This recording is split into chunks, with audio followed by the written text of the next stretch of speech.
Whew. I've been recommending the Yi Lite for about 7 months now, and it's time to find out, is it still the best budget action camera in spring of 2018? What's up everyone, I'm the Everyday Dad. If I can figure it out, you can figure it out. If you type in action camera on a big online shopping website such as Amazon or something else, you'll find a metric crap ton of options. Honestly, it's crazy hard to sort through all of that garbage to find the small nuggets of awesomeness inside. Well, good news, that's kind of part of what I do here. And one of those things I've been touting as a nugget of awesomeness for the past 7 months is what I consider to be the best budget action camera, and that is the Yi Lite. You can find the Yi Lite for about $100. Now, this can fluctuate by a little bit depending on the kind of deals that are currently active. I've seen it as low as 70, I've seen it in the 110 category, so $100 is about what you're gonna get. Now, let's cover the basic specs of the Yi Lite, just in case you haven't watched my original video covering this titan of tininess, and I'll leave a link for that here. Ding. The Yi Lite has a 150-degree wide-angle glass lens with an f2.8 aperture. It has a 16-megapixel Sony XMOR-R CMOS BSI sensor. It has a 2-inch LCD touchscreen.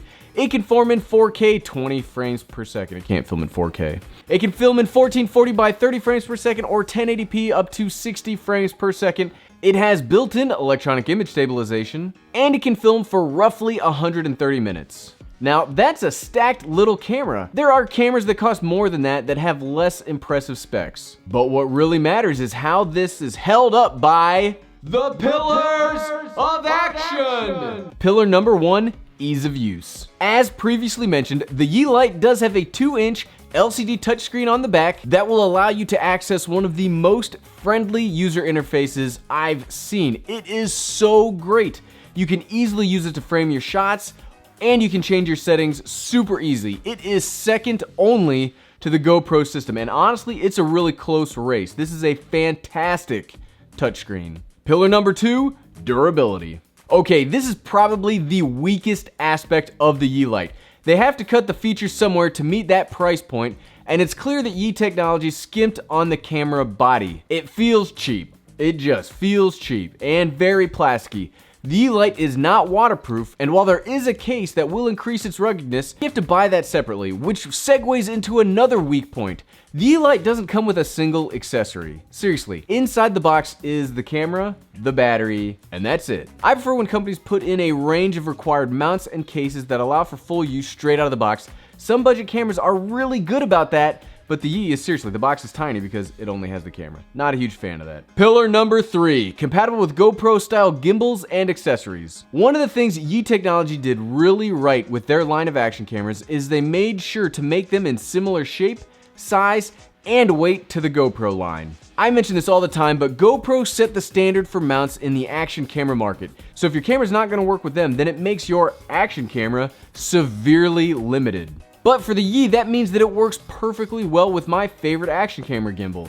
And it should work with every accessory a GoPro is compatible with. Now, something the Yi does have over the GoPro in this regards is the 1/4-20 tripod mount on the bottom. So unlike my GoPro Hero 6 Black, it does not require an adapter to be used with a regular camera tripod.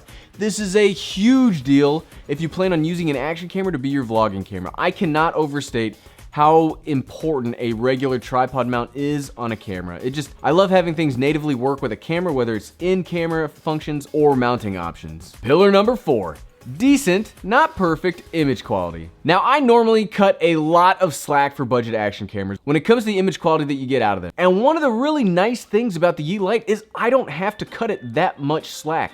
The image quality is really, really good for the low price tag, and the sensor we already talked about, it's a legitimate Sony sensor in there, and that means you're gonna get very good image quality. Now, it doesn't do 4K in any real sense. 20 frames per second is not real 4K, but it can do a healthy 1080p at 60 frames per second, and that's what I personally think is the perfect action camera resolution. I think it still looks great, and I'm amazed at how well this little guy works every time I check out the footage. And this is the audio test of the Yi Lite. Audio test 1, 2, 3, 4. Audio's not terrible. You know, I kind of preferred it. It doesn't have the case of the GoPro, so it's not as muffled behind all that waterproofness, which is a good or a bad thing depending on depending on what you want out of a camera. But yeah, pretty good audio test when we're out here at the lake. The last few times we can be out here. What a beautiful day. Back to it. Pillar number 5. Stabilization. Stabilization is in, and action cameras are riding the wave, well, the very, very stable wave, of stabilization. And surprisingly enough, for the price tag, the Yi Lite does have electronic image stabilization built into it. Now, in all fairness, it's not great, and I rarely turn it on because for some reason, this adds a double strong fisheye distortion that I'm not very happy about using, but I'm happy that it does have it. So technology is flying by at a crazy, crazy pace these days. I have a camera in front of me that is basically a mobile TV studio.